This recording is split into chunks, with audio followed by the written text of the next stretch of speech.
daí não dá aí? Eu vou ver se... Eu acho que se eu entrar com a sua conta, não sei se dá para confirmar. Vou tentar. Não.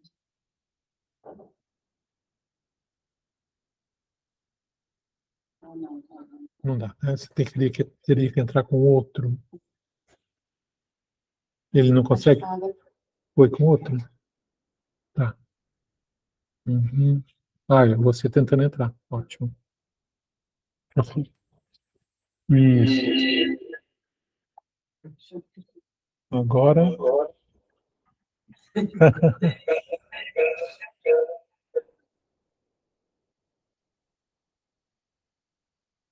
Ver se você consegue tirar o seu som.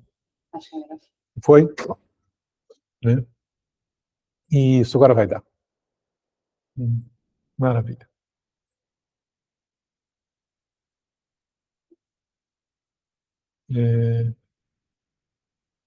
Aqui. Acho que é o meu que está compartilhando.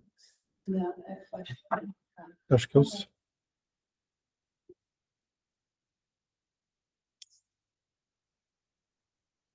Deixa eu ver aqui. Acho que está no. Vê se é você que está compartilhando aí. Deve ser. Isso é você. Tá ok. Então vamos lá. Esse slide número 2. Tá? Então, voltamos ao 1. Né? Bom, então, gravando agora a aula de hoje, nós vamos retomar alguns aspectos gerais deste livro do Daniel Stern sobre a constelação materna, recuperando algumas coisas rapidamente que eu falei na aula passada, para a gente dar um enquadre disso. Este é um livro dedicado à psicoterapia mãe-bebê, ao cuidado das mães, dos bebês, a situação mãe-bebê. Ele é um livro, então, que tem esse aspecto amplo, esse objetivo de falar sobre os diversos tipos de psicoterapia.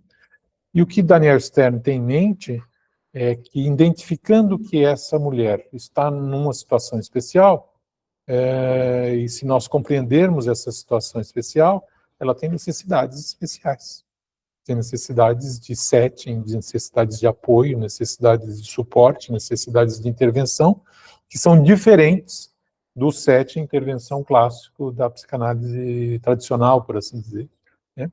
E então o livro é uma exploração abrangente da psicoterapia mãe-bebê. Né? Daí nós temos o sumário do livro. Né? Nesse sumário, então, nós temos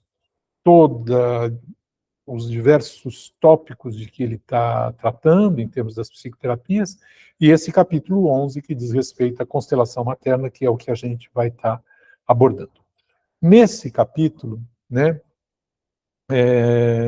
ele descreve uma reorganização psíquica única que ocorre com essas mães, lembra muito aquilo que nós já abordamos, conversamos um pouco sobre a preocupação materna primária com o Winnicott, né?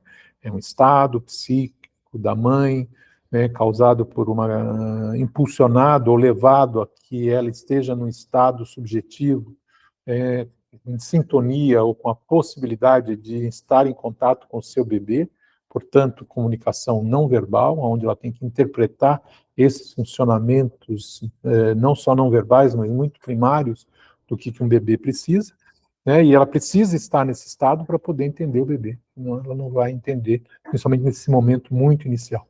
Né? Esse é um momento lá, é um Winnicott primeiro mês, mas parece que isso se expande um pouco mais do que isso. Esse estado temporário é dominante e influencia tendências de ação, sensibilidades, fantasias, medos e desejos da mãe, e ele exige, então, uma abordagem terapêutica diferenciada, ou seja, diferente da chamada do método do setting clássico da psicanálise. E essa constelação envolve 3 preocupações principais, né? A mãe é colocada, ou essa mulher é colocada agora num novo jogo de triangulações, aonde a mãe da mãe tem um ponto, é um dos pontos desse triângulo, né? Então, o diálogo da mãe com a sua própria mãe. né? Esse é uma das grandes preocupações em função aquilo que a mãe faz como mãe, né? Depois, a preocupação dessa mulher como é que ela age como mãe, em termos do cuidado com o seu bebê, em termos das suas capacidades, incapacidades, o que ela deve fazer, e, evidentemente, o cuidado com o seu bebê, né? Com a sobrevivência e com o bem-estar do seu bebê. Essas mudanças profundas realinham interesses e identidades da mãe, né? Focando mais em sua função materna e do bem-estar do filho do que na sua vida relacional, erótica, sensual ou interrelacional, profissional. É um momento onde ela se recolhe, ou a própria situação a afasta dessas preocupações para um outro tipo de preocupação e um outro tipo de tonalidade no seu pensamento e na sua sensibilidade, né? Bom, nesse capítulo 11 nós temos uma série de itens que nós trabalhamos os 3 primeiros itens, uma definição e as características, as novas triangulações, os temas, problemas e fenômenos da constelação materna, que eu vou retomar rapidamente, só pontuando para vocês o que são esses elementos, para a gente entrar, então, nos outros itens que dizem respeito a esse capítulo, né? Então, em primeiro lugar, a definição do que é a constelação materna, né? Ele é um organizador, um novo organizador psíquico, um novo eixo existencial, uma nova estruturação do seu modo de ser e estar no mundo. Então, ele é um novo organizador psíquico e uma constelação que determina uma série de tendências de ação, de sensibilidades, de tonalidades subjetivas, né, de fantasias que a mãe tem em relação a ela, em relação ao bebê. Essa situação a joga de novo na sua própria história, não só na sua história dela com a sua mãe, mas também a história transgeracional, né?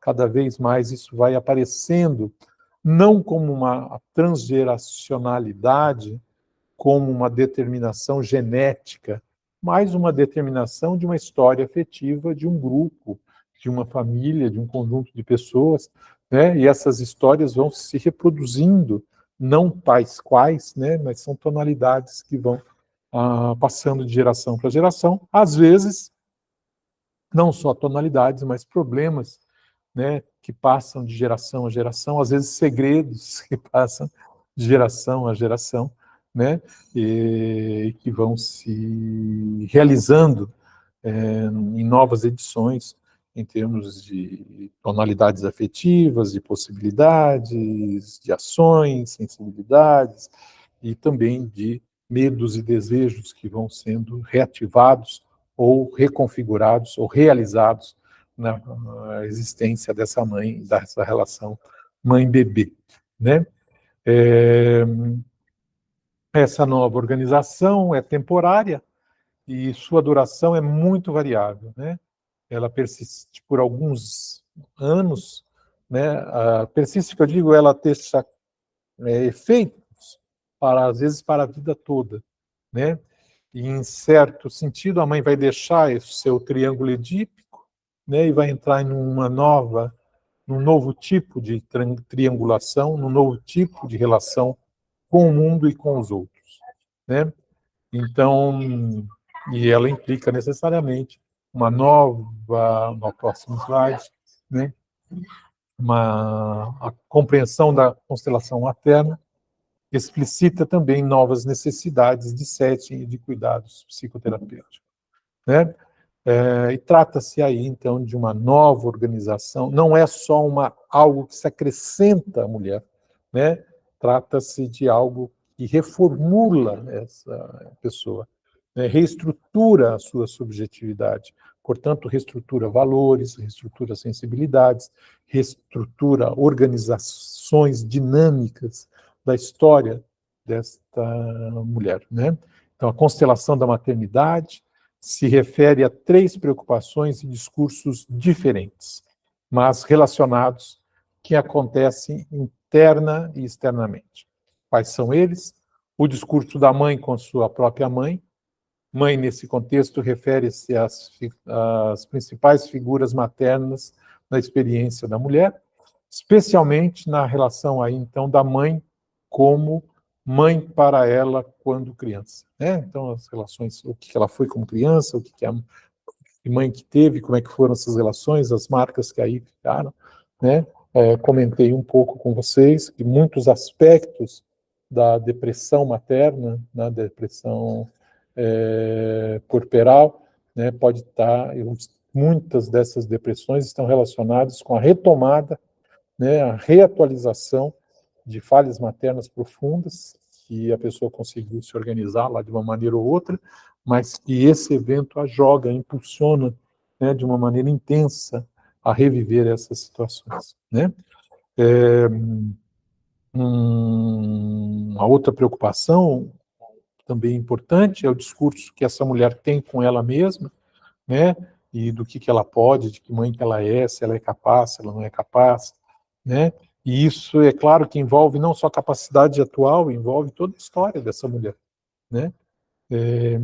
E depois toda a relação desta mãe com este bebê, né? Sejam as brincadeiras, os tatilitates, as linguagens do bebê, as interações, as comunicações que essa mãe vai fazendo e vai descobrindo, né, na sua interação com o seu bebê. Essa trilogia da maternidade, então, passa a ser a sua principal preocupação.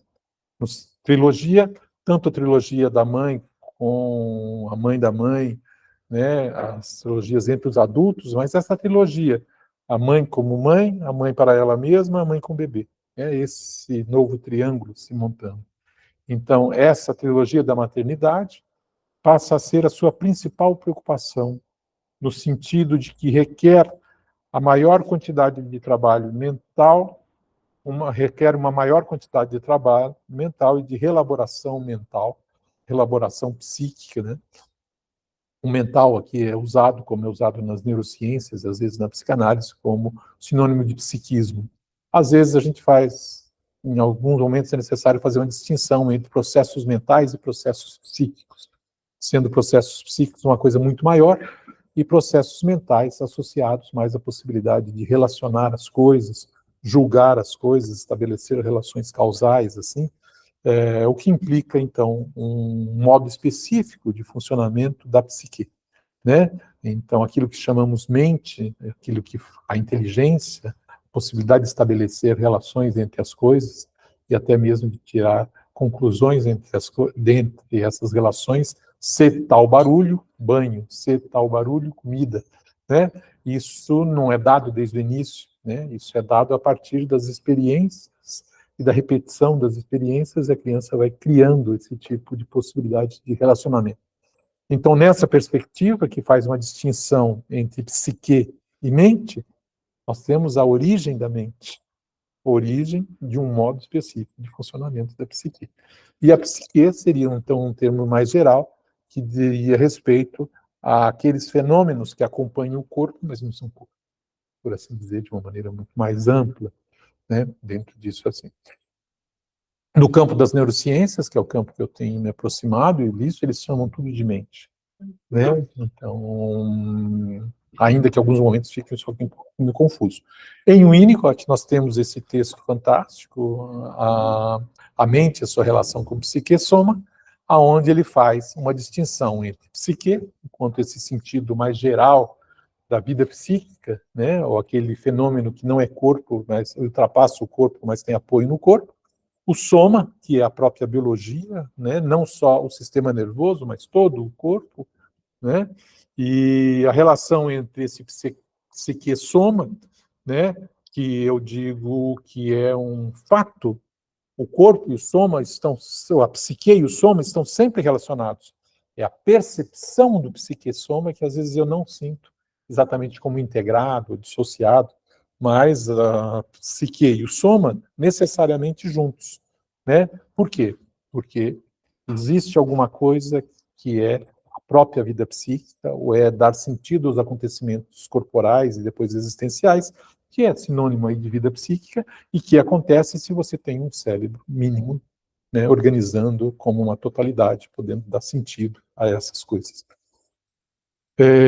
Então, A psique-soma seria essa unidade, a gente fala alojamento da psique no corpo, tudo, isso aí existe como unidade, a percepção nem sempre é junto, né? A percepção às vezes é separável, mas e essa unidade psicossomática, às vezes, tem um jeito de funcionar do ponto de vista psíquico, por assim dizer, né, que faz relação entre as coisas. A mente surge como um modo específico de funcionamento da unidade psicossomática, psique-soma, né? Então, isso é uma coisa bem complexa, né? Muda a perspectiva da psicossomática, muda a perspectiva, e pode ou não ser útil, aqui para nós é útil, no campo das neurociências não sei, né? Muito bem. Mas estou falando dessa organização geral, voltando aqui para a organização da subjetividade, do modo de ser, estar da mulher, né? E depois, próximo slide, né, esse realinhamento das relações, né? Então, realinhamento do quê?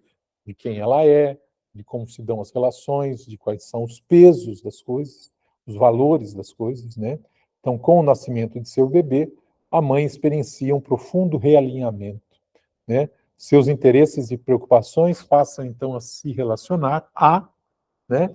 Ou se relacionar mais à sua mãe e menos ao seu pai, mais a sua mãe como mãe, menos a sua mãe como mulher ou esposa, mais as mulheres em gerais e menos aos homens, mais ao crescimento e desenvolvimento e menos à sua carreira, mais ao seu marido como pai e contexto para ela e o bebê, e menos ao marido como homem e parceiro sexual, mais ao bebê e menos a quase tudo mais. Né? Então, isso de fato se torna o centro, né? O centro dessa constelação materna não é a mãe. O centro dessa constelação materna é o bebê, né? Então,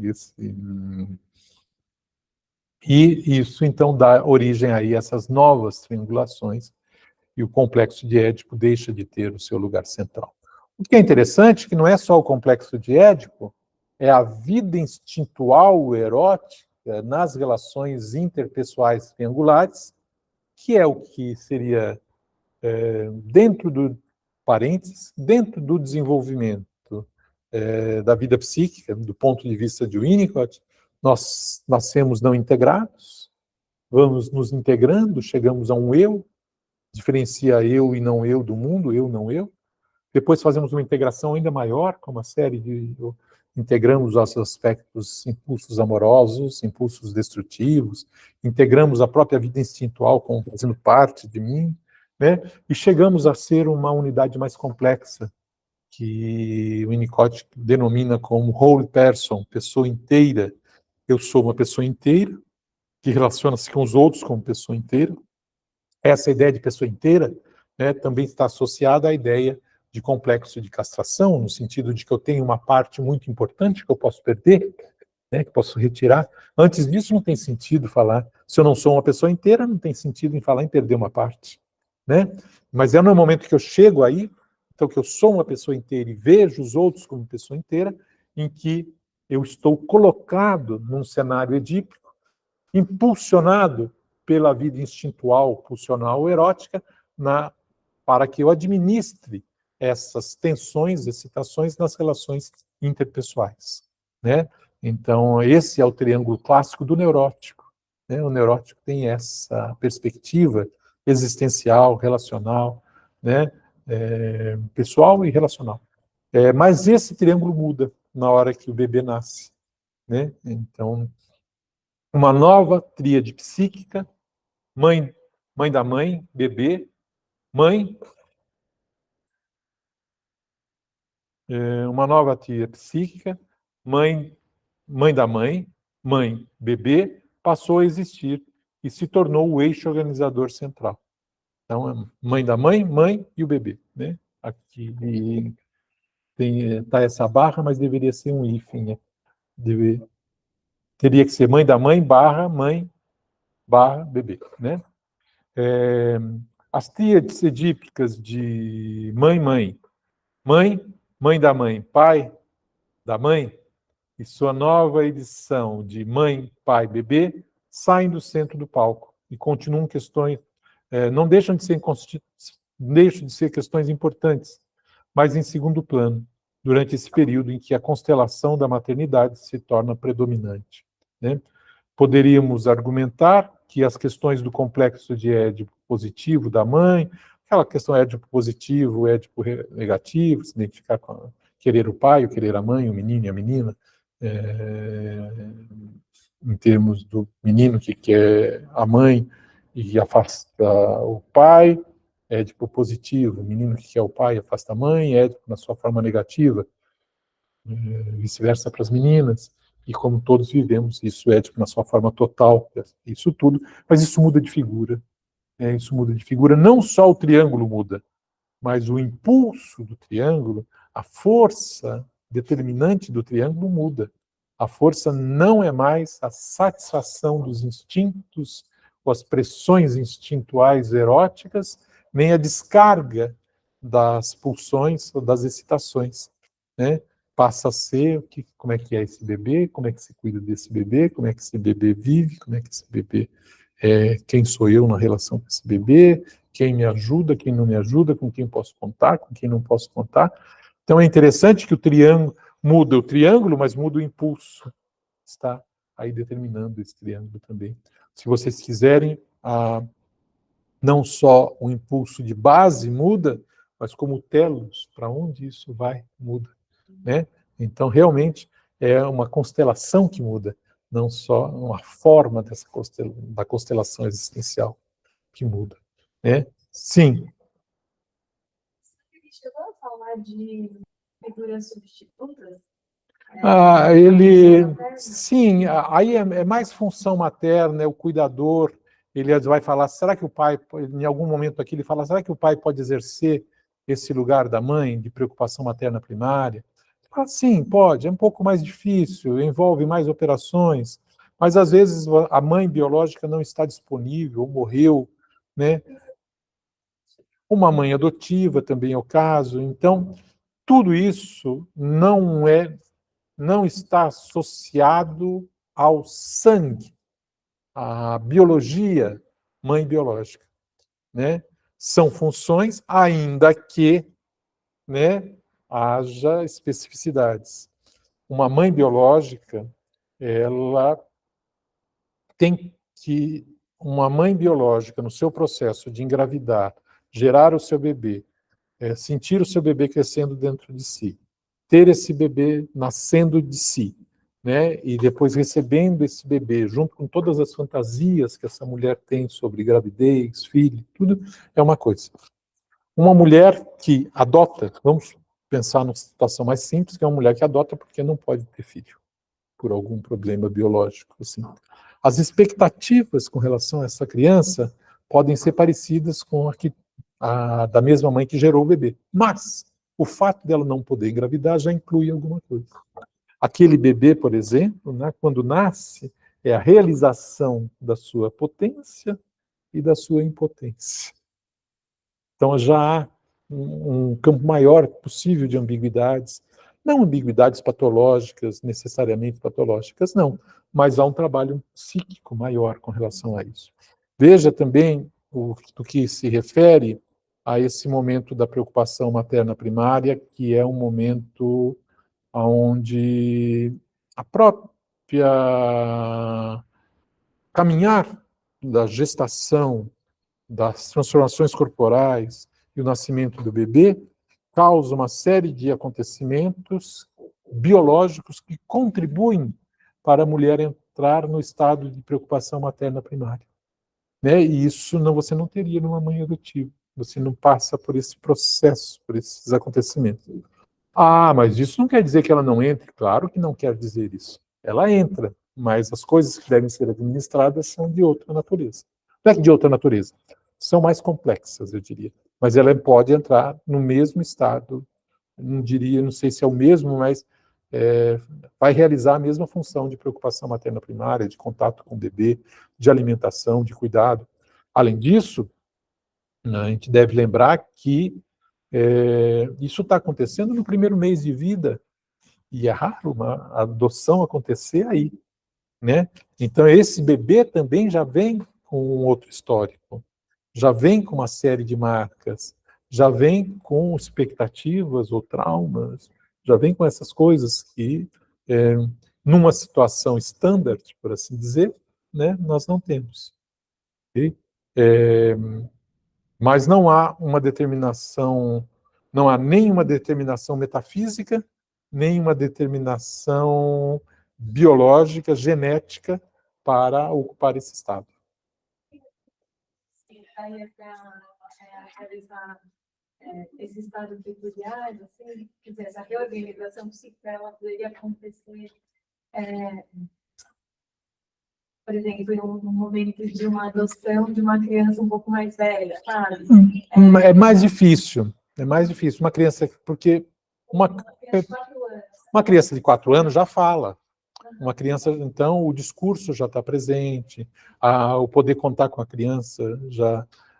Este momento de comunicação não verbal é mais silencioso, ele é mais como nós aqui, né? A minha postura corporal, a sua, a maneira como estamos aqui, né? A ambiência toda, são todos elementos não verbais, mas que não são colocados na roda, não são levados à tona, assim, né?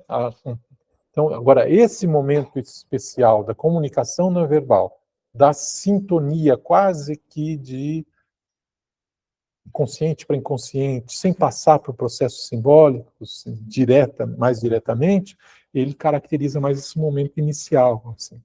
Isso do ponto pré-simbólico, às vezes até pré-representativo. Né? Então, isso causa grandes transformações no bebê e na mãe. Uma criança de 4 anos, enfim, já chega com outras exigências, outras necessidades mais complexas, né? Às vezes mesmo as necessidades do bebê, mas uma situação onde outros tipos de dinâmica relacional, comunicacional estão em jogo. Mas vamos pegar uma situação mais extrema de um casal homoparental que recebe o seu bebê num primeiro mês de vida, na primeira semana, né? Este casal homoparental, independente se biologicamente são 2 homens ou biologicamente são 2 mulheres, né? Dependendo da relação deste casal, às vezes dividem as funções. Às vezes os 2 fazem as mesmas funções. Mas esse casal pode cuidar desse bebê, né? E pode atender. Atender o quê? As necessidades do bebê. Quais são as necessidades de um bebê que chega ao mundo? Além das necessidades de alimentação e de higiene, né, temos todas as necessidades subjetivas, ser acolhido, ser sustentado, o calor afetivo, né, ou passear com, né, tem alguma coisa dessa tonalidade afetiva, que é a presença do outro no contato com o bebê, e gera coisas muito importantes. O bebê percebe, sente quando alguém está em sintonia com ele e está cuidando dele, e sente quando não também. E essas defasagens são importantes, não só para a alimentação e para a higiene. O próprio desenvolvimento cerebral das suas sinapses e das suas conexões depende deste encontro.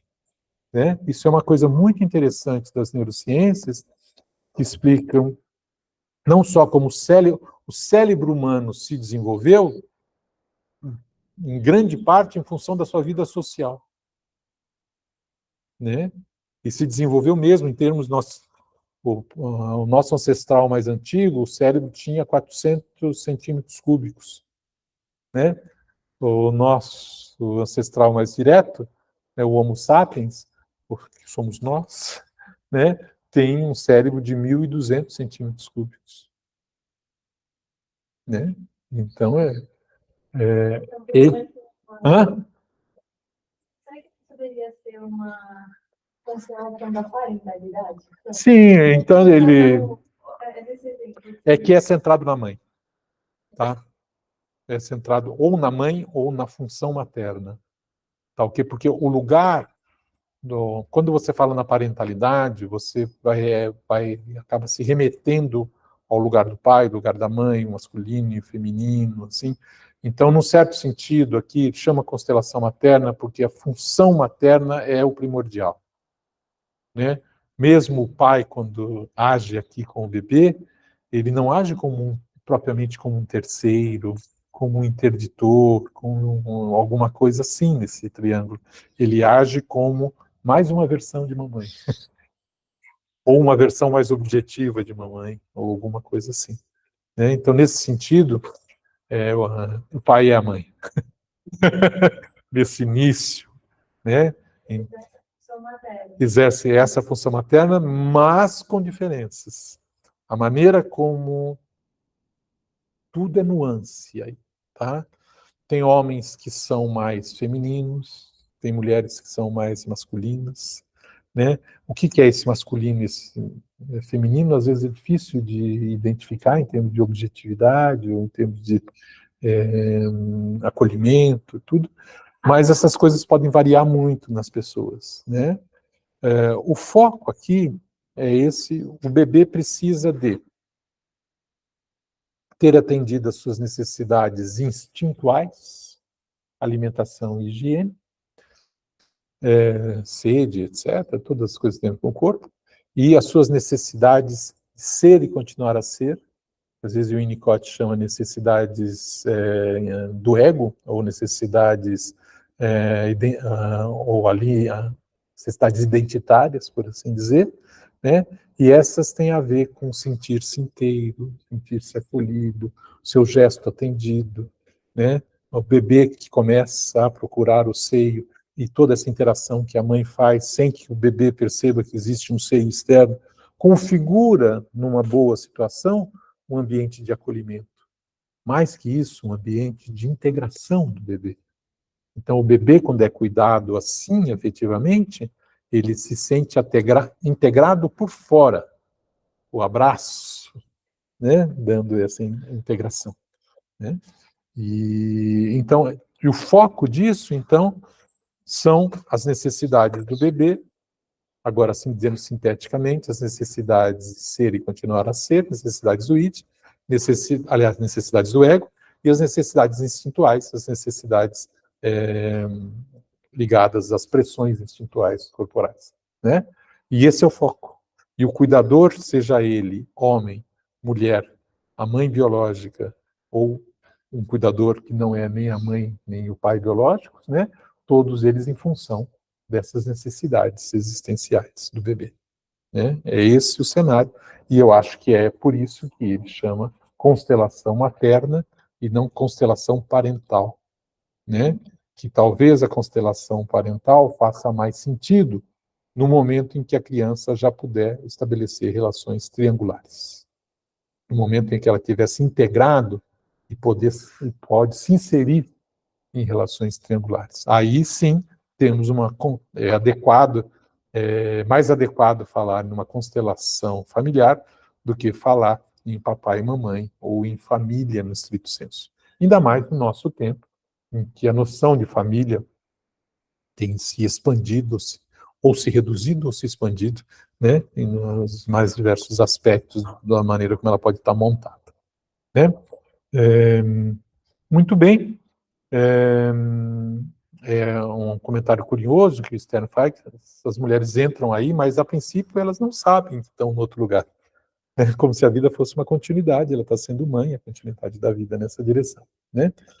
Então, diz Stern, ao explorar esse fenômeno, percebi que a maioria das mães em terapia sempre, aliás, elas sabem e não sabem que estão nesse lugar, por assim dizer, né? As mães sempre percebem que há uma especificidade no que elas fazem, né? E elas sentem que saíram temporariamente da influência principal e exclusiva do complexo de Édipo e de outras organizações psíquicas semelhantes que são usadas para explicar as psicopatologias. Elas sabem muito bem que entraram numa zona psíquica diferente, que elas precisam de outras coisas, né? Então, as mulheres mães quando eu fiz uma associação aqui, em geral, depois, quando isso passa, quando se vai perguntar para as mulheres sobre esse período, isso fica num certo esquecimento, né? No entanto, aquilo é reconhecido, né? Elas não sabem, nesse sentido, talvez consciente, de explicar essas coisas, né? Mas a experiência empírica, perceptiva e aperceptiva, né, é um fato, né? Ok. Então, vamos para aí os temas, problemas, fenômenos da constelação materna. Quando uma mulher se torna mãe, da nossa cultura, pelo menos, surgem vários temas relacionados, né? É interessante também que ele é muito prudente em falar, bom, não sei se no Japão é assim, se na Índia é assim, se nas tribos primitivas dos tupi-guaranis ou das tribos africanas, é a mesma coisa. Bom, mas aqui vamos então vamos ver o nosso caso, por assim dizer, né? Então, quando uma mulher, né, se torna mãe, na nossa cultura, pelo menos, surgem vários temas relacionados, ou perguntas relacionadas a isso, né? Será que essa mãe será capaz de garantir a vida desse bebê? Né? Todas aquelas preocupações, se está vivo, se não está vivo, acorda meio da noite para verificar se está respirando, o medo que o bebê caia, o medo que a mãe sufoque o bebê, né? O medo que ela não tenha leite, não tenha a capacidade de cuidar desse bebê. Junto com isso, vem as preocupações, meu filho tem saúde, não tem saúde, ainda antes do bebê nascer, tá tudo direitinho, não está faltando nada, tem mãozinha, pezinho, né? Então, e todo esse tipo de preocupação sempre aparece, né? É raro quando esse tipo de preocupação não aparece. E chamamos esse tema de tema da vida crescimento, a vida e o crescimento do bebê, né? Tanto que quando bebês começam a apresentar problemas no desenvolvimento, isso causa um grande transtorno, não só para a mulher, como para a família, né? Então, depois toda a preocupação com esse desenvolvimento do cuidado com o bebê, né, que ela será capaz, essa mãe, de envolver-se emocionalmente com o bebê de uma maneira pessoalmente autêntica? E será que esse envolvimento assegurará o desenvolvimento psíquico que ela quer para o bebê? Né? Esse é o tema do relacionar-se primário. Como é que se dá o relacionamento da mãe-bebê? Né? Uma outra pergunta: saberá ela como criar e permitir os sistemas de apoio necessários para cumprir essa função? São as matrizes de apoio, matriz familiar, a mãe como matriz, matrizes transgeracionais, matrizes de relacionamento, os modelos de cuidado, se tudo isso vai estar funcionando direitinho, né? E depois uma outra coisa, né? Se esta mulher será capaz de transformar a sua autoidentidade para que ela possa cuidar do seu bebê. Esse é um tema extremamente importante, presente ao longo da história das mães ou das mulheres.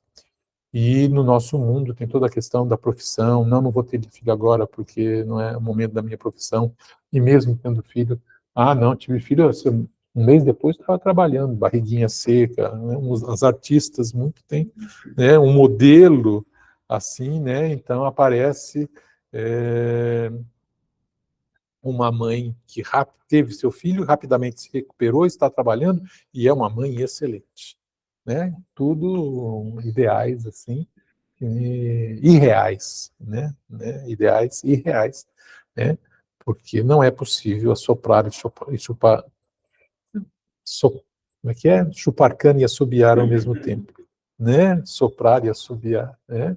Não é possível, né? E isso exige uma dedicação integral, exige. O bebê se alimenta da mãe, não só do peito da mãe, da subjetividade da mãe, do amor da mãe, da disponibilidade da mãe, do tempo da mãe, de forma exaustiva, né? E não é possível fazer tudo isso e estar na academia, malhando, né? Ou diretora de empresa, enfim, isso não é possível, né? E não é nenhum preconceito com relação às mulheres, né? E é claro que os homens, os maridos, a outra parte do casal, né, deve e pode e deve ajudar muito nessa tarefa, né? Mas também é fato que tem algo que recai sobre a mulher, né? Então, são esses aspectos importantes de serem destacados, assim, para não banalizar, né? No sentido de que é tudo igual, né? Então, cada um desses temas envolve um grupo organizado de ideias, desejos, medos, memórias e motivos que determinarão ou influenciarão os sentimentos, ações, relações interpessoais e outros comportamentos adaptativos da mãe. Essa organização também pode estruturar aspectos da vida psíquica muito além da fase que ela prevalece. Deixa eu trazer alguma coisa que tem a ver com os estudos, já preparando o curso do semestre que vem, que é sobre o criador de tudo, o cérebro, como ele funciona. Tem um aspecto que é o seguinte.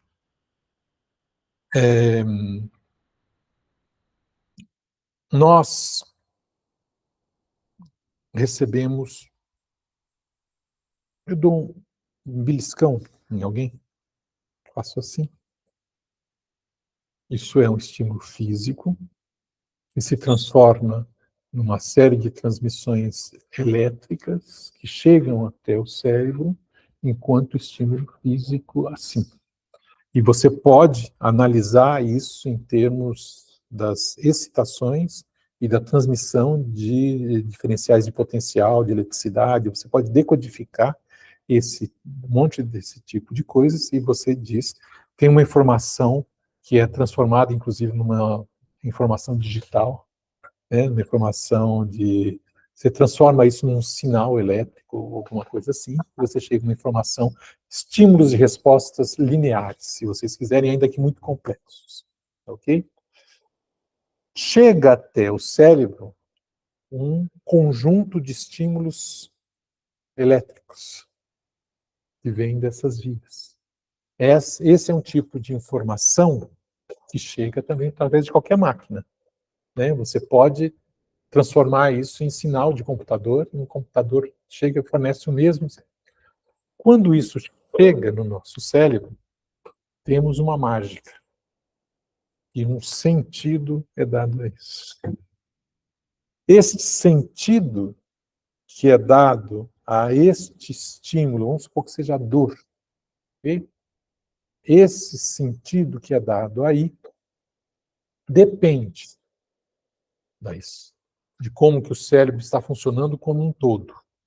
Ele não é só um estímulo local, ele é um estímulo que depende do cérebro funcionando com todas as suas relações. Como que, um exemplo para vocês entenderem mais ou menos o que é o cérebro. Todo mundo já viu esses brinquedinhos de criança, Blend Blend? Aquele negócio, ok? Tá? Blend Blend, então aquele peão girando. Imagina que transforme um Blend Blend desse num campo magnético. O nosso cérebro é cheio de neurônios e às vezes fazem que nem bobina assim, elétrica, que tem fio assim, gera campos magnéticos. Então o nosso cérebro é cheio de campos magnéticos locais e campos magnéticos que se relacionam. E o funcionamento total do cérebro é um monte de blend-blend assim, girando, e que ora para cá, ora para lá, né, se modificando dinamicamente, tá, ok? Que envolve o estado psíquico, subjetivo, afetivo da pessoa, envolve o estímulo do meio, envolve a história dela, passado, presente, perspectivas de futuro. O cérebro é isso funcionando. E quando ele dá esse sentido, dor, esse sentido é dado por esse funcionamento cerebral assim. Ok? Este sentido, então, depende de uma dinâmica instável, modificando a todo momento, né, que vai dando qual é o sentido dessa história. Ponto, parênteses. Algumas pessoas perdem um braço, uma perna, são operados, tudo, continuam sentindo dor no membro. Ok? Isso, depois tem uma série de estudos sobre isso que mostram que a dor não é alguma coisa que vem do braço para a cabeça.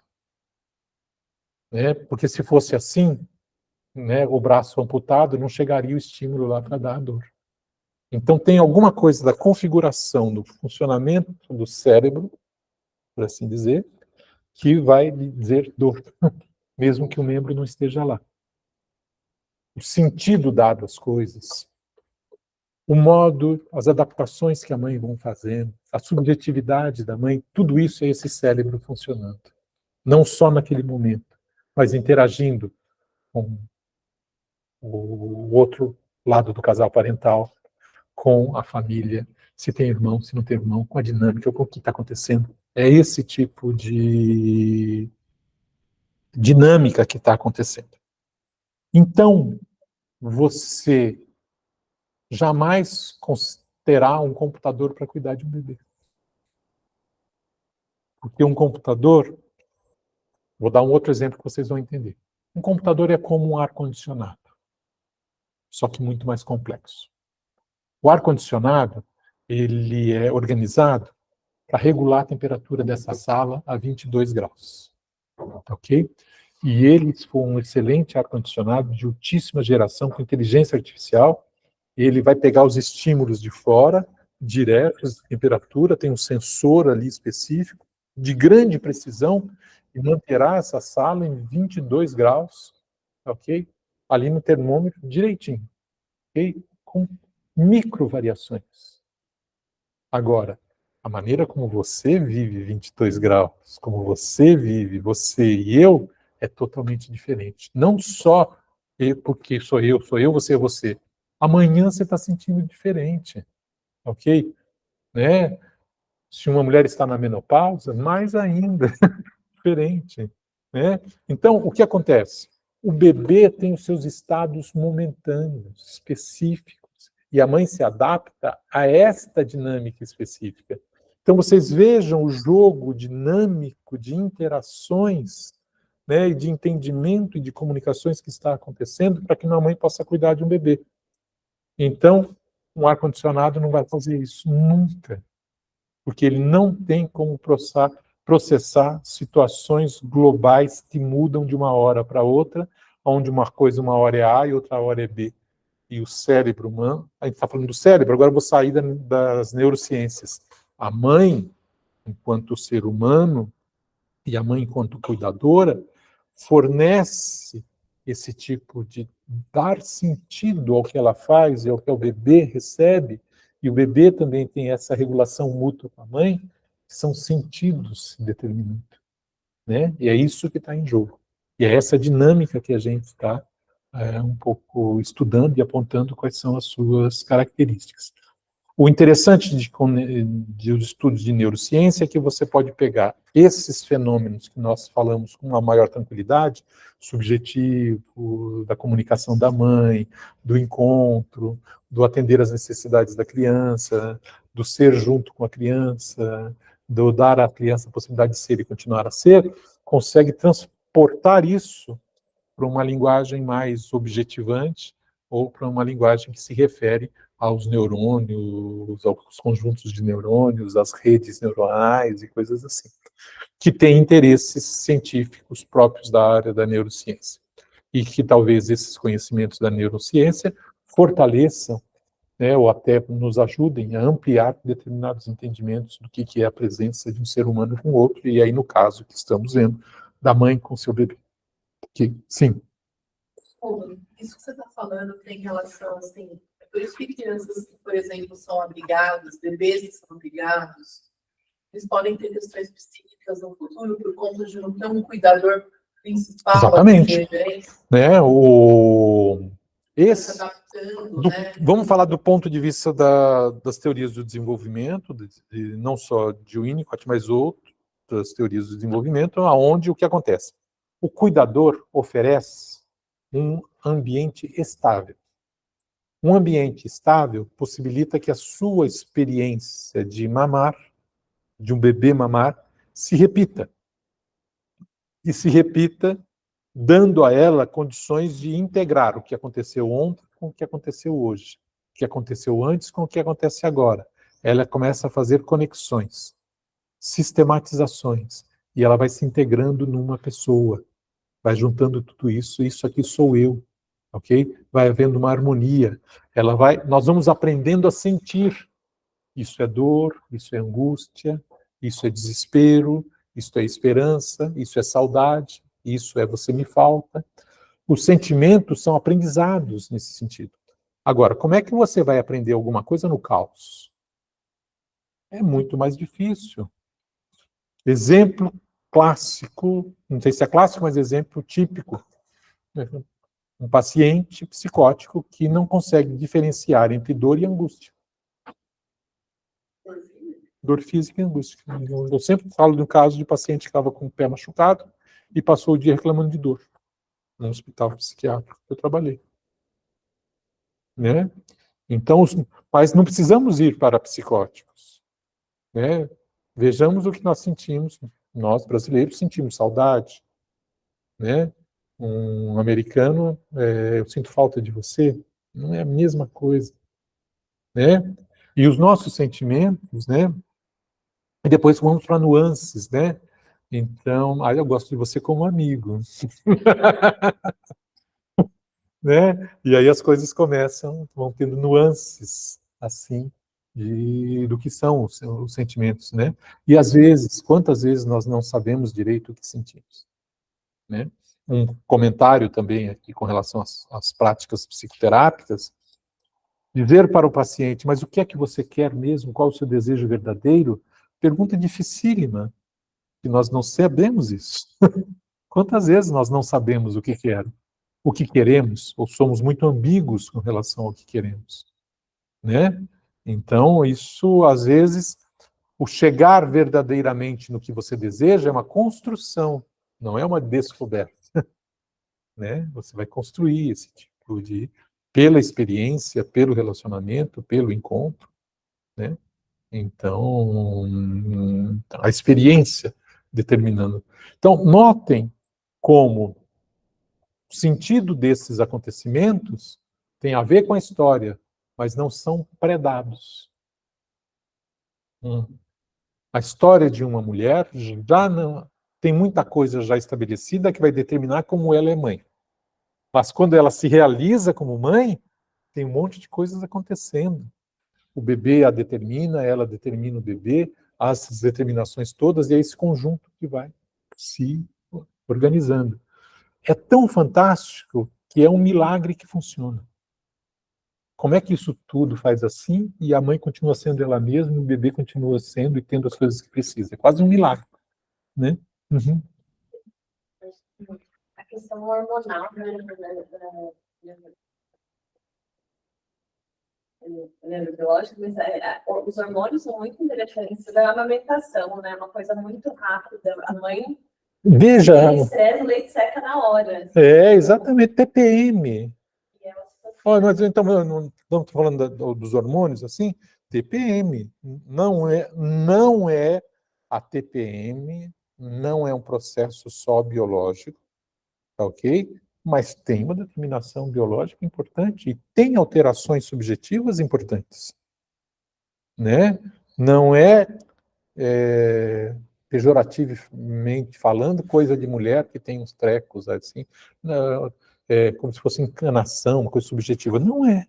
Tem determinações que vão acompanhando esse tipo de modificação, assim. E no caso aqui deste momento, mais ainda, né? Então, o amamentar é um tipo de estímulo físico que gera mais leite, tem uma estimulação de produção hormonal, né? O estresse é alguma coisa que o leite seca, por assim dizer, né? Então tem uma série de elementos aí de codeterminação. Vejam só, novamente, um exemplo que eu li hoje de manhã. Li ontem e li hoje de manhã de novo.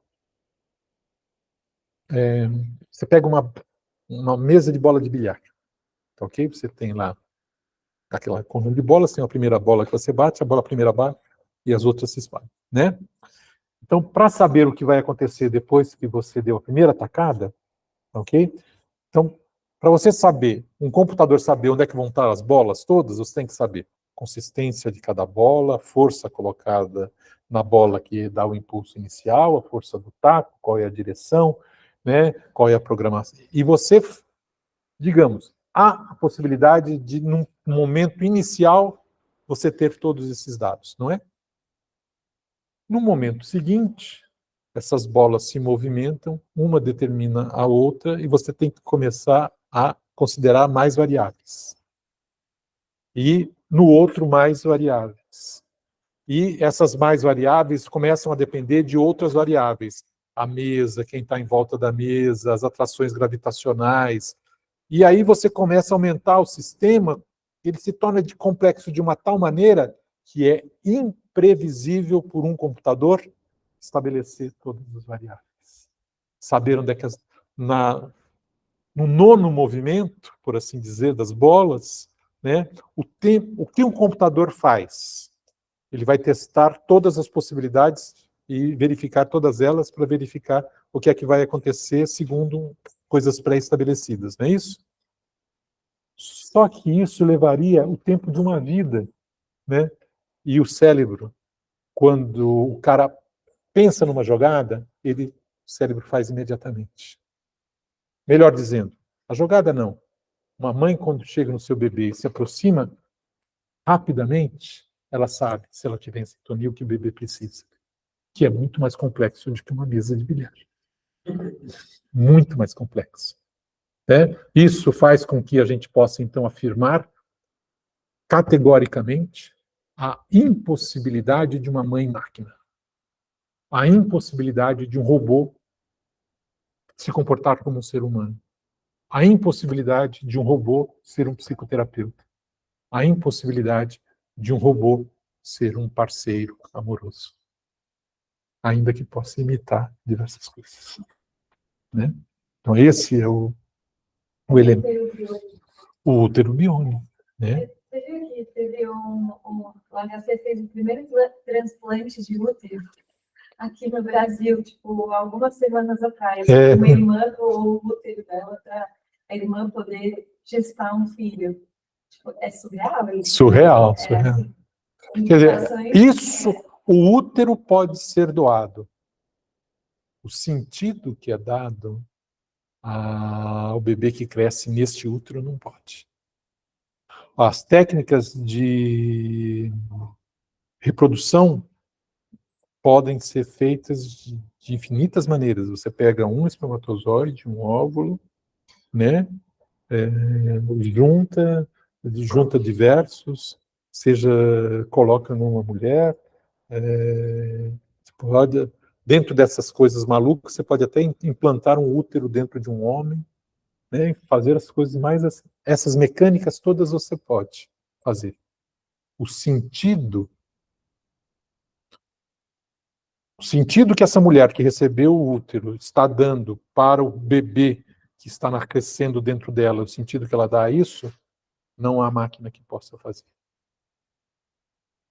Porque ela depende desses outros funcionamentos. Assim. Esses outros funcionamentos, vou dar nome às coisas agora, essas informações mecânicas, técnicas de reprodução assistida, transplante de útero, ok? Codificação de um estímulo que vem daqui até o cérebro, significando dor, tudo isso podem ser codificadas em termos de informações que ouviram sinais elétricos ou podem ser simuladas enquanto uma equação matemática ou enquanto um sinal elétrico. Isso tudo um computador pode fazer. Então nós temos uma parte do nosso funcionamento que é essa mecânica, que tem essa dinâmica, ok? Isso, em termos de neurociência, em termos de teoria computacional, se chama informações digitalizáveis. Digitalizáveis ou é 0 ou é 1. Tá? Isso, um sinal elétrico é positivo ou é negativo. Você pode transformar isso. Exemplo para disco. Disco nós temos o LP com a agulha, que a gente chama de analógico. O som que vem entre um som e outro, e você tem uma continuidade. O som é contínuo. A agulha vai retirando sons contínuos daquelas coisas físicas. Assim, ok? Quando você transforma aquilo num CD, você não tem mais o contínuo. Você tem um som e outro. Okay? Um som e outro significa 0 e 1, 0 e 1.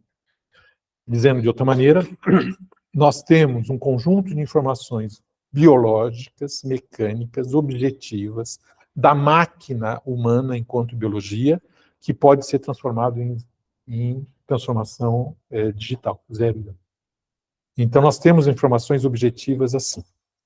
Agora, o que dá sentido a essas transformações é o nosso funcionamento como um todo. É como aquela informação é codificada dentro do sistema. E cada informação é codificada não em função de um neurônio, mas em função do sistema todo. O sentido que você está dando às palavras que eu estou falando agora para você tem a ver com essa interação, com a sua história, com você funcionando como um todo, e isso assim. Não é uma informação A que chega até você, e você a decodifica enquanto A que chegou aí, como se você fosse um receiver, né, de uma emissão Wi-Fi. Ainda que eu possa transmitir a minha fala para você via nossos colegas aqui que estão online, estão recebendo assim. Estão recebendo a informação objetiva, mas o sentido dado a isso é outro tipo de informação. Essa informação, você não tem controle sobre qual é o sentido dela. Eu não tenho controle sobre o que você entende.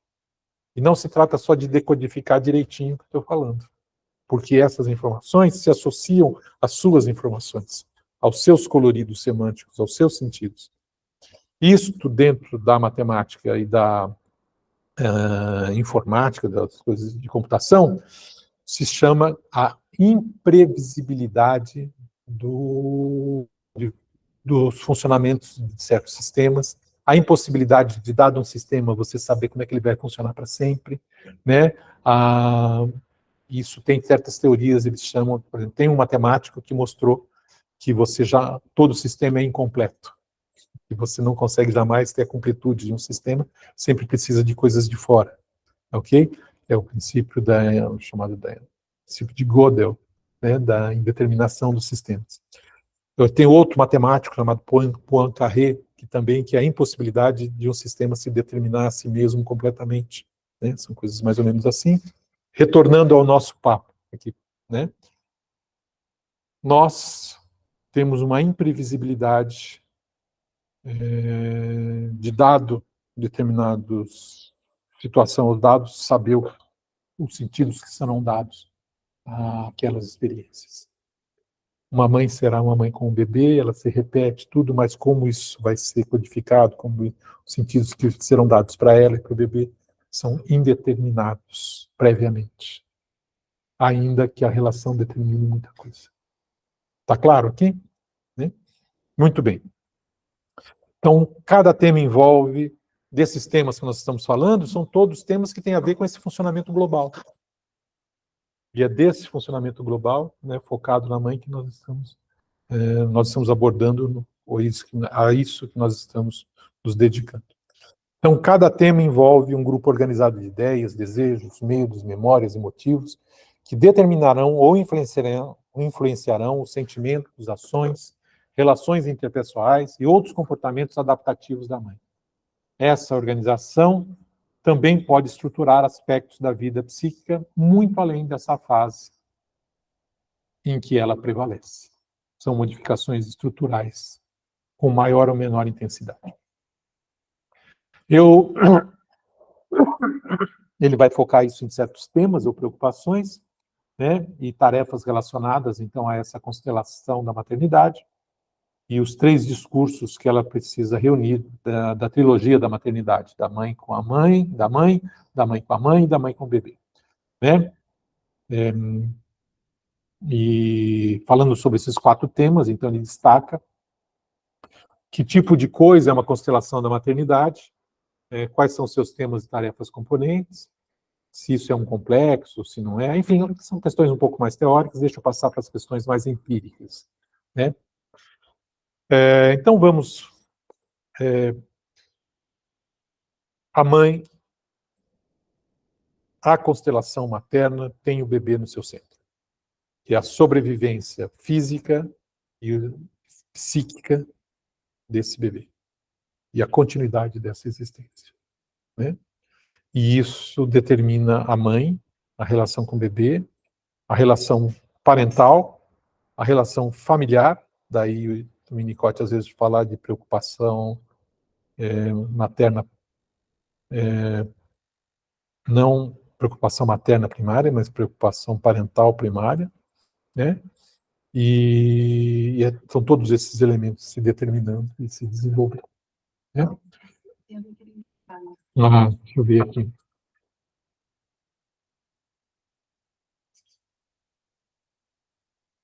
Tá, bom. Né?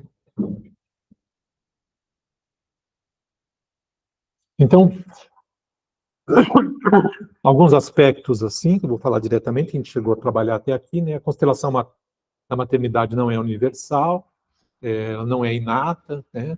Não necessariamente, nem toda mulher precisa ou vai passar por essa experiência. Há determinações sociais importantes, né? Há todo tipo de variação aí. E essa preocupação com uma certa prudência para que isso não seja lido como um moralismo, um universalismo, né? Então, muito bem. Então, vamos agora falar um pouco desse item, que são as condições culturais, passando para o próximo slide, né? As condições culturais determinando a constelação da maternidade. Então, na nossa sociedade, as condições culturais que parecem desempenhar um papel importante na moldagem da forma final da constelação da maternidade, conforme nós conhecemos, incluem os seguintes fatores: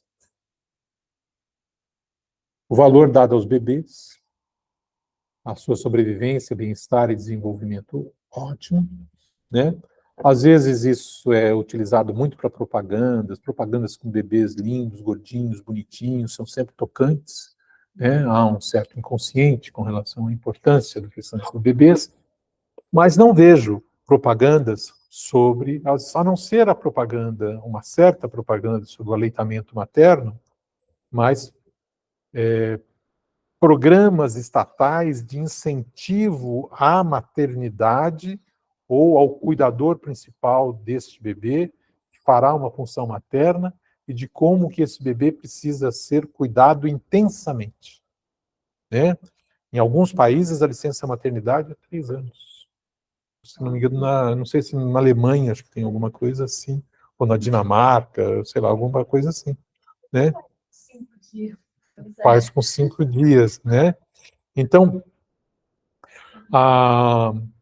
estudos que pudessem mostrar, com dados objetivos, estatísticos, empíricos, e desses dados que a ciência, no seu sentido mais duro, está acostumado, que pudessem mostrar que os cuidados nos 2 primeiros anos, 3 primeiros anos dos bebês e das crianças poderiam ser cuidados profiláticos que evitariam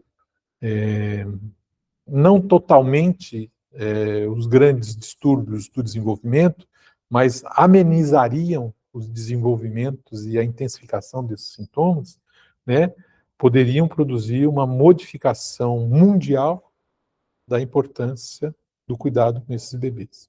Eu vejo na televisão brasileira, tem muita propaganda sobre doe R$1, que você dá uma pastazinha para o bebê e você salva a vida desses bebês. 10, claro, né? Agora, quais são... Eu vejo aqueles bebês, não uma angústia, porque eu vejo aqueles bebês pendurados naquelas mães, essas mães desamparadas, sem ter onde ficar, sem ter como cuidar, sem ter as condições ambientais de poder dar um cuidado afetivo para esses bebês, né? Então, eu acho que esse projeto, o Rogério, eu e Lise, visa um pouco contribuir para que a gente possa ter conhecimento para ir nessa direção, né? Supõe-se que o bebê, um outro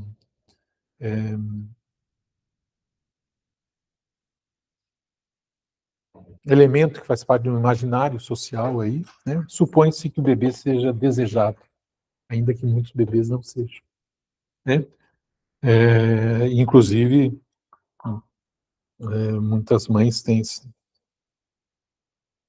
vivem situações muito ambíguas com esse bebê.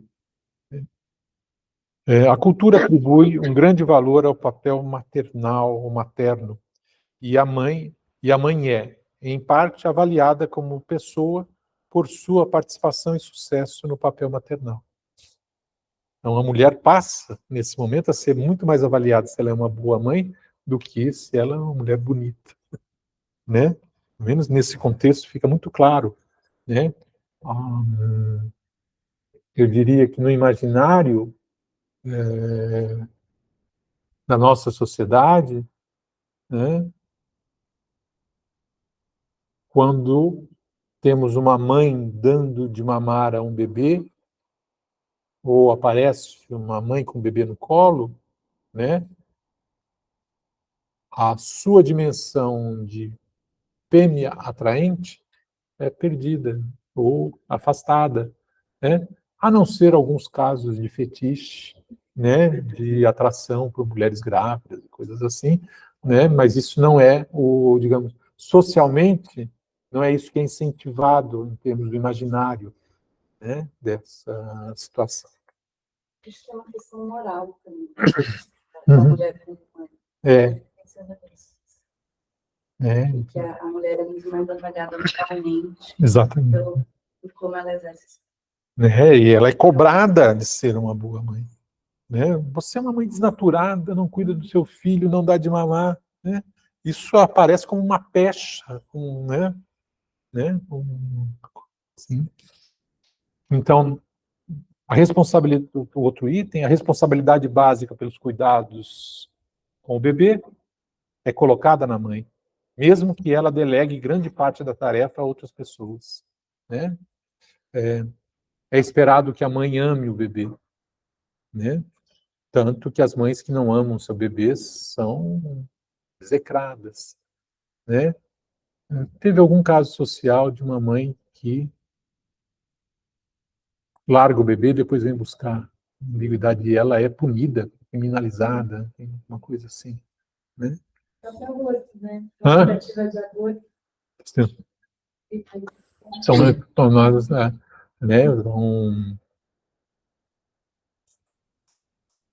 A mãe, socialmente, a mãe que quer matar o filho é considerado um crime hediondo. Né? Aparece como um crime hediondo. Né? É esperado que o pai e outros proporcionem um contexto apoiador em que a mãe possa desempenhar seu papel maternal por um período inicial. A família, a sociedade e a cultura não proporcionam à nova mãe a experiência, o treinamento ou o apoio adequado para que ela possa executar facilmente ou executar bem o papel de materno sozinho. Bom, primeiro, legal, interessante, mas eu acho que Daniel Stern está tendo filho na Suíça. Né? Ou numa situação americana muito bem cuidada. Né? Países estáveis, assim, tudo. Que nós não temos esse contexto. Mesmo nosso imaginário é muito diferente. Né? Não que seja oposto, né? Mas nós temos muitas variações, alterações, o lugar do papel da mãe, do pai, e o quanto que contribui, o quanto que se incentiva essa mãe a ser mãe. Nós temos um contexto, acho que muito mais complexo, assim, né? Uma orientanda minha, Fernanda Dias, está agora em Exas, e ela está fazendo um estudo sobre o lar comum brasileiro, que não é o lar comum inglês que o Winnicott fala do lar comum. É uma outra dimensão, ainda que alguns lares brasileiros se assemelhem a lares ingleses, mas não é o padrão. Nós temos outras constelações maternas aqui, né? O nosso sistema solar aqui é diferente, né? Mesmo porque, fazendo essa analogia, em alguns lugares assim, a constelação tem um sol chamado Estado que cuida das pessoas. Nós não temos esse sol fazendo isso aqui, né? Muito bem. Então, fica claro como esses fatores socioculturais se refletem esses temas que eu acabei de falar, né, e como determina essa constelação da maternidade, por assim dizer. Mesmo sob as mesmas condições socioculturais, a emergência da constelação da maternidade não é obrigatória, né?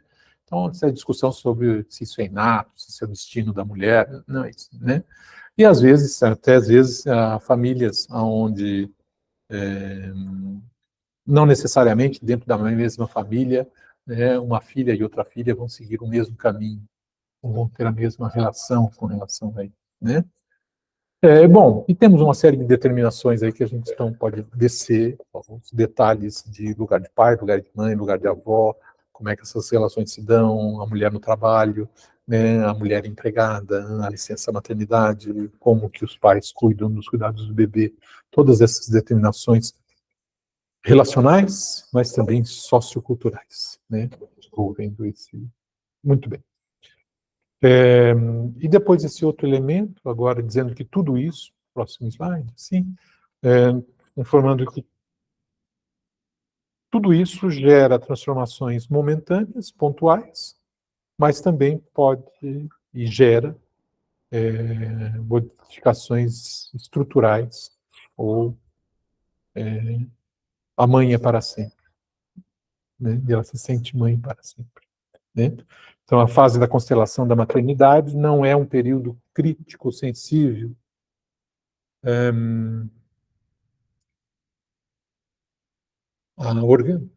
não é só um período crítico, sensível, localizado, né, nesse período, né? A organização psíquica que emerge durante essa fase pode ser permanente, relativamente, eu diria relativamente temporária, ou, de fato, causando grandes transformações.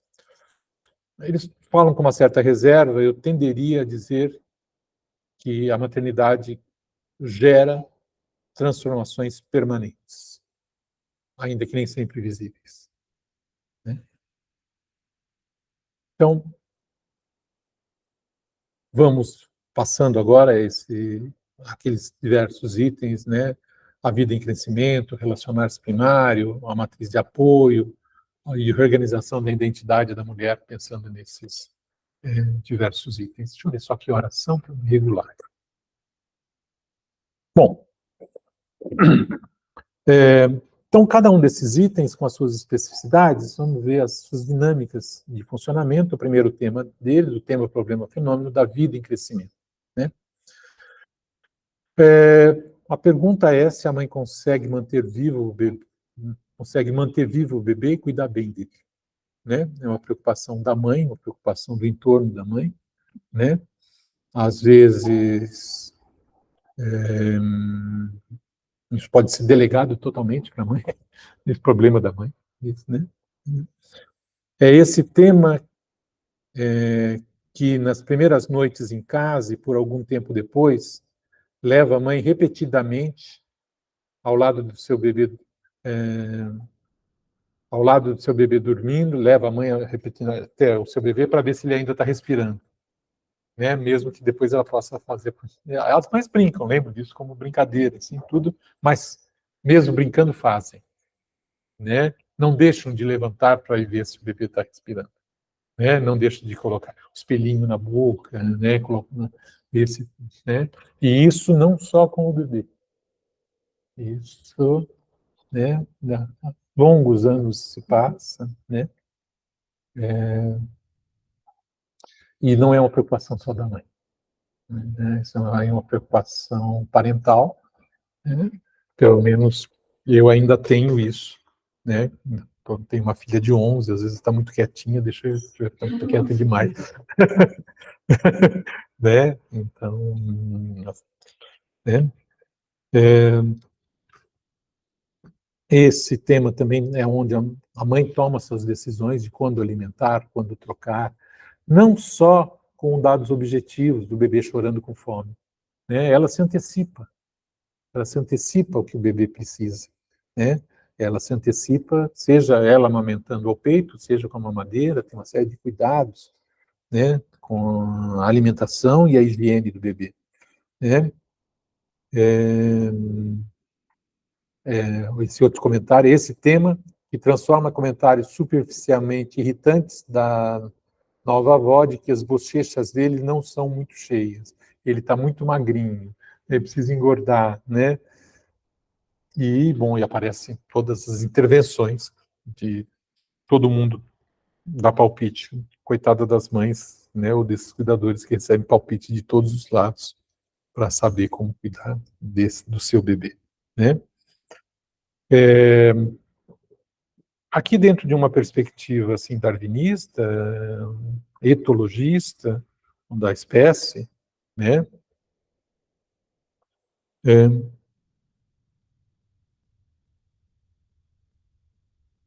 Eu não sei se tem algum mamífero que passa o cuidado da prole ao macho. Eu tenho a impressão que não. Acho que todo mamífero, cuidado da prole é feito pela fêmea. Precisaria verificar se tem alguma exceção. No mundo animal, tem exceções de que quem cuida da prole, às vezes, é o macho. Né? Peixe, por exemplo. Hã? Cavalo marinho. Eu tenho um cavalo marinho. Né? O cavalo marinho, eu acho que ele cuida...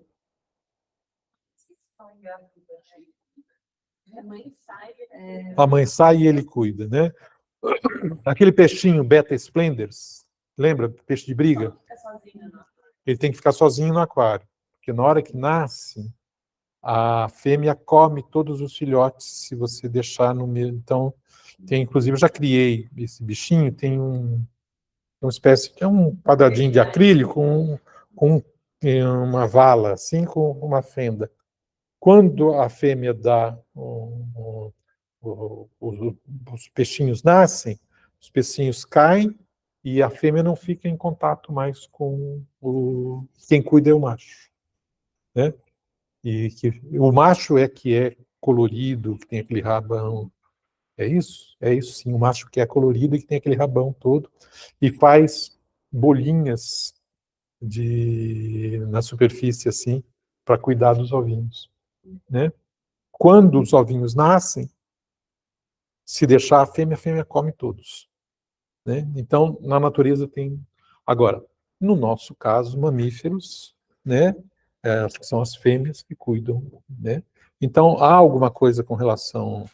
Essas determinações com relação à espécie têm o valor que tem, isso, mas também não devem ser exageradas no sentido de determinar que a função da mãe é a sobrevivência física do bebê, a sobrevivência da espécie, mesmo porque nós temos aí, aconteceu alguma coisa no desenvolvimento do ser humano e a nossa instintualidade visando só a reprodução da espécie ou só passarmos o nosso gene para frente, é muito pouco para dar o sentido da nossa vida, o sentido do que é ser mãe, né? Não se trata só de passar meu gene para frente, como às vezes se diz, e esse é o fim último da existência, né? Tanto que eu acho que há outras determinações muito mais importantes, não sei se mais importantes, mas que têm preponderância e aparecem na existência dos homens que não dizem respeito a simplesmente transmitir meu gene para frente, né? Então, nesse tipo aqui, né, nessa perspectiva, o que está em jogo aqui, dessa perspectiva darwiniana, que está associado a isso que Bowlby introduz na psicanálise como teoria do apego, o impulso primitivo para Bowlby não é o prazer ou a descarga da excitação, é a relação com o outro, que a relação com o outro garante mais a sobrevivência da espécie do que o prazer ou a descarga, né?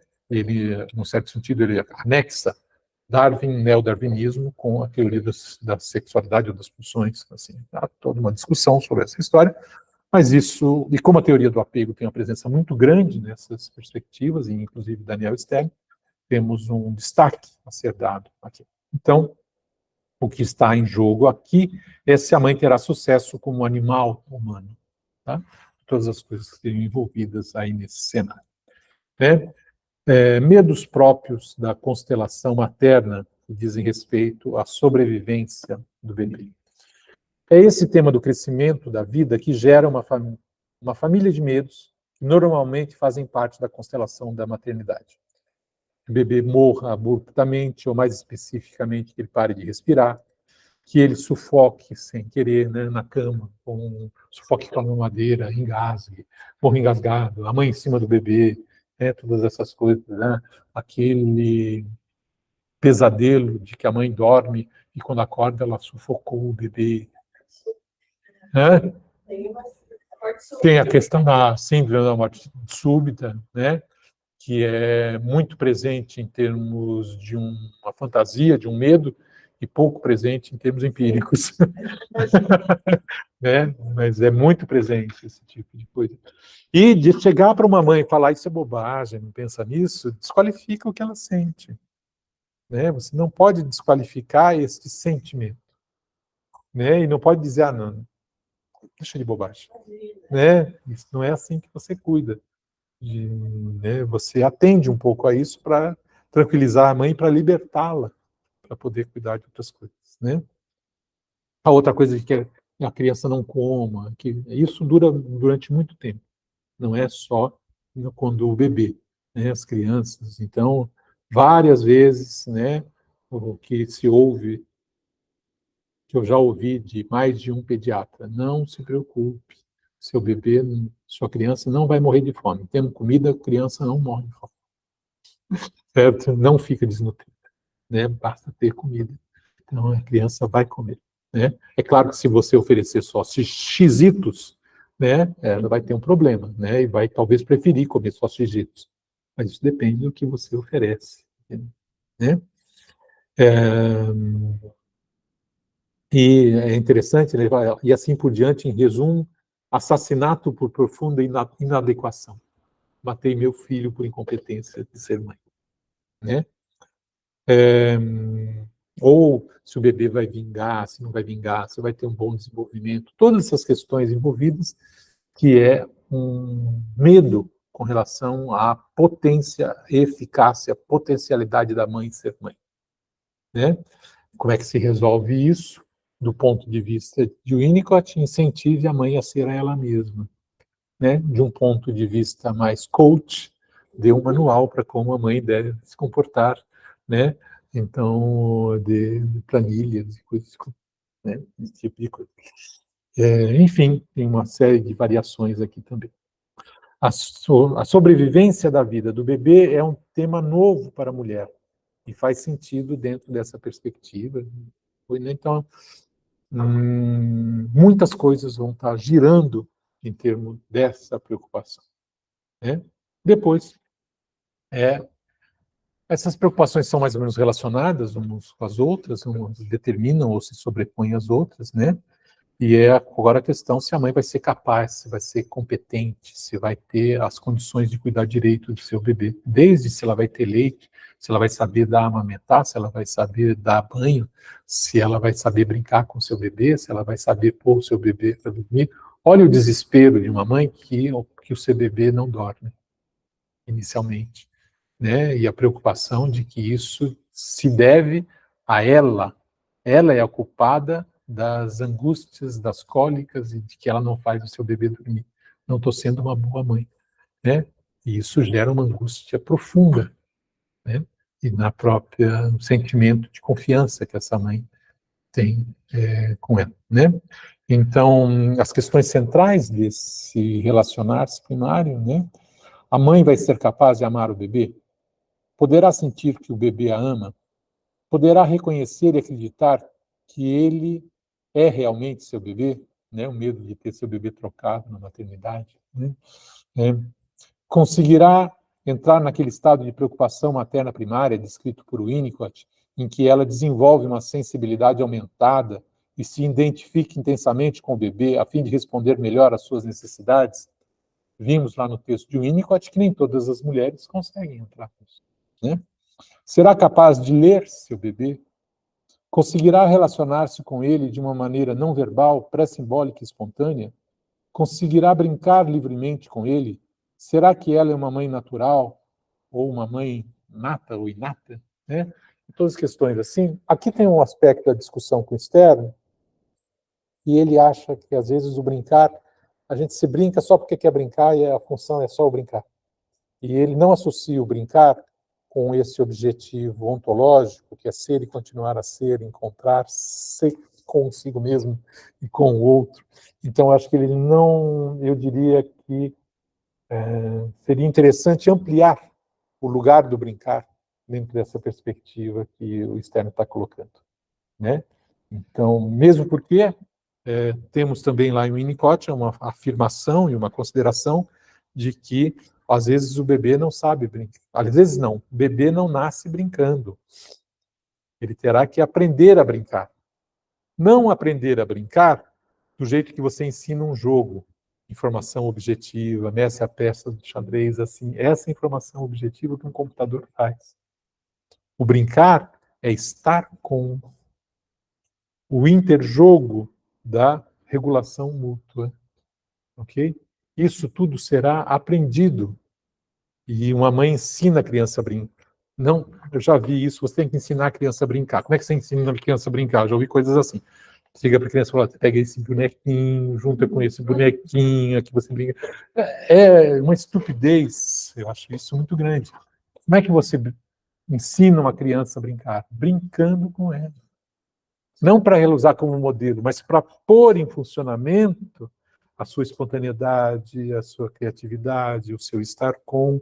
Né? Você não ensina um modelo, você dá as condições para que a criança faça aquilo a partir dela. Né? E aí ela aprende o seu brincar, a sua maneira de fazer essas coisas. Né? É esse o elemento principal. Então, o cuidado com as mães e com os bebês aqui, eu acho que podem ser ampliados no seu poder efetivo de ação se são entendidas essas coisas. Né?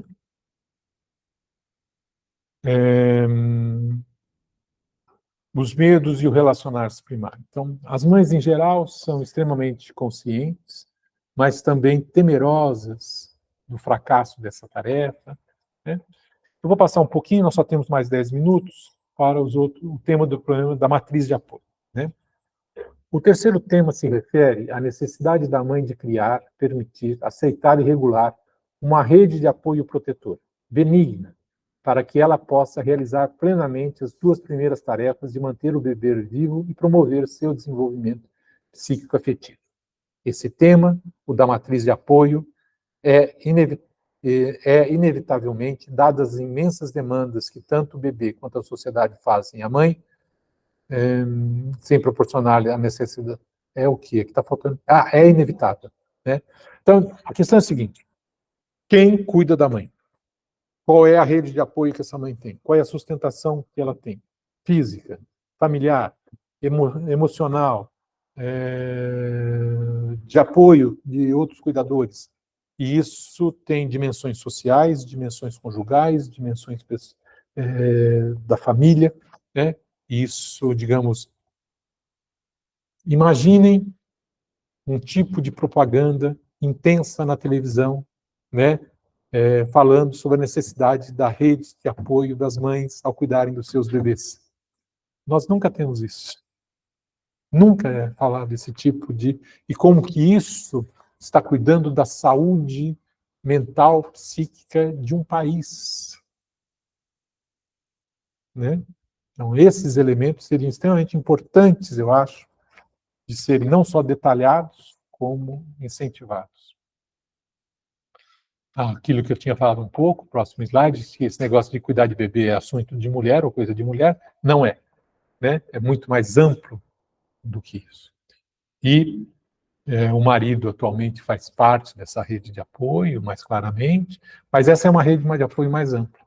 Né? E nas nossas organizações sociais, onde os agrupamentos sociais são mais variados, né? Com vizinhos, com cuidadores, cuidadoras, tio, tia, amigo, a vida grupal nesses lugares, né? Então, a gente deveria levar isso em consideração, mas as escolinhas, as creches, as situações de apoio, né? E estamos falando de cuidado pessoal, e não só de cuidado. Né? Se você tem uma creche muito bem montada, com robôs que dão de mamar, que fazem higiene e que verificam, né? Faltará o quê? A vida afetiva que dá sentido à própria vida. Então, nós teríamos, no limite, a garantia de uma vida sem vida. Ou uma vida sem sentido. Né? Então, isso que os meios técnicos poderiam fazer, mas, então, a rede de apoio valoriza e educa a mãe. Não educa no sentido de faça assim, mas dá as condições para que ela se desenvolva como mãe. Né? Que medida um marido pode fazer isso, um homem pode fazer isso, pode se discutir, né? Mas, num certo sentido, o marido é chamado, colocado aí, não vou discutir isso agora, por uma série de determinações, às vezes ideológicas, mas também por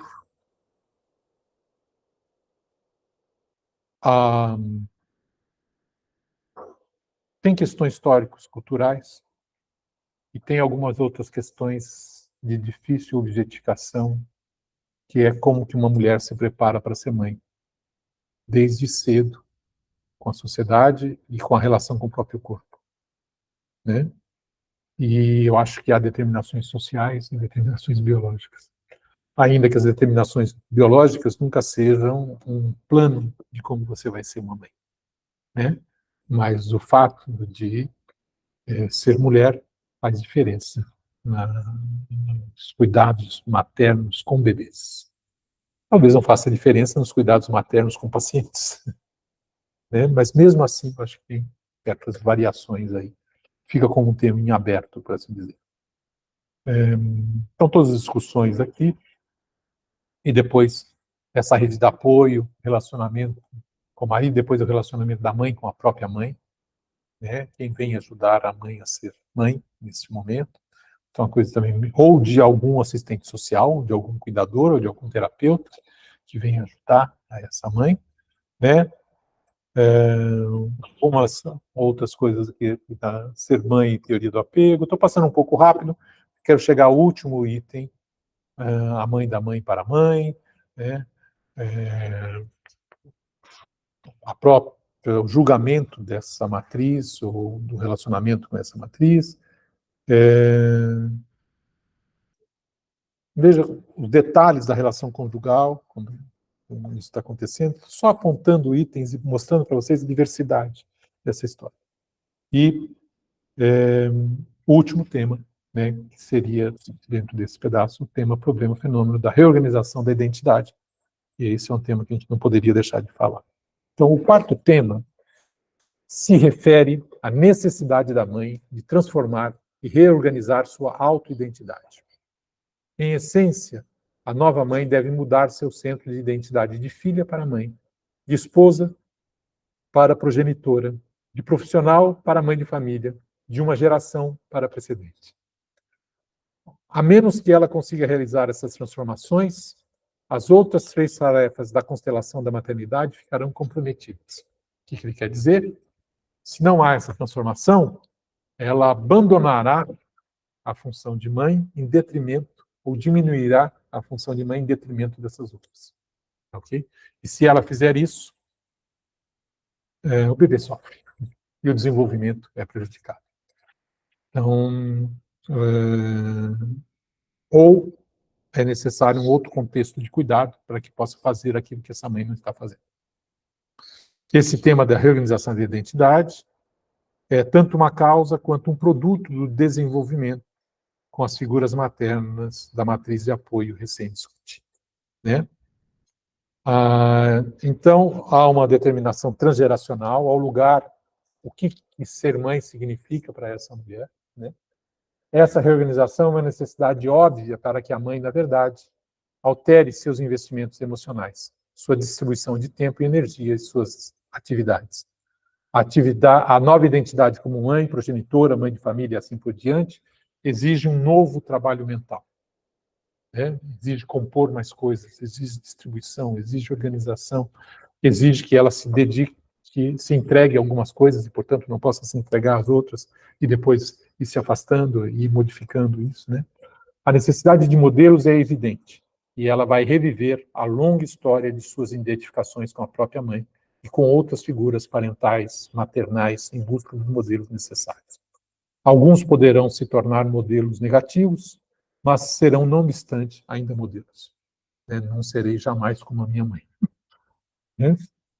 E, novamente, o foco em e a preocupação com outras figuras maternas em sua vida provavelmente serão intensos. O processo de transmissão intergeracional assume controle, né?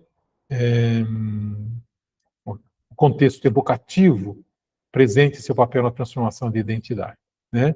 Então,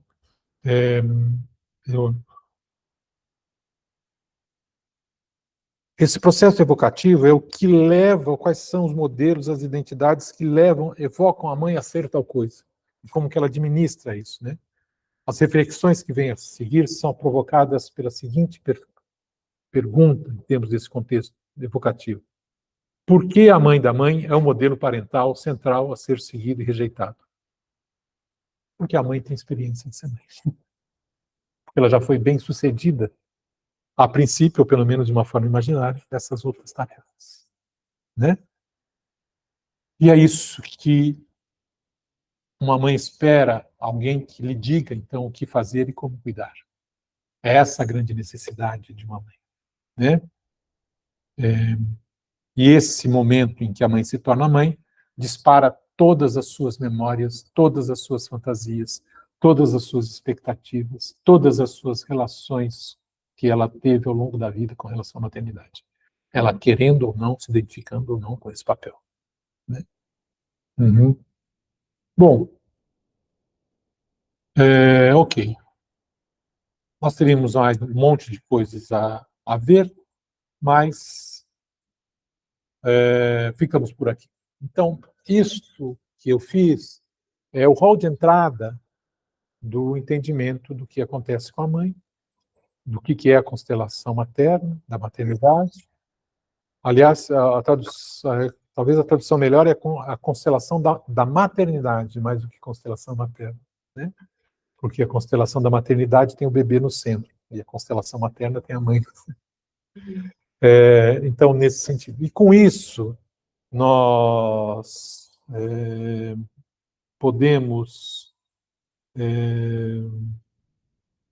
passar agora para o nosso próximo item, que é, em termos de texto, o nascimento de uma mãe, né? São as duas últimas aulas do curso em termos de conteúdo, o nascimento de uma mãe, com o texto de Nadia Brunswick e Daniel Stern. Mas nosso próximo encontro, que eu acho que é dia 23, né, nós teremos Lígia Van Prel-Umberg, né, fazendo um depoimento, contando da sua experiência com a maternidade, né?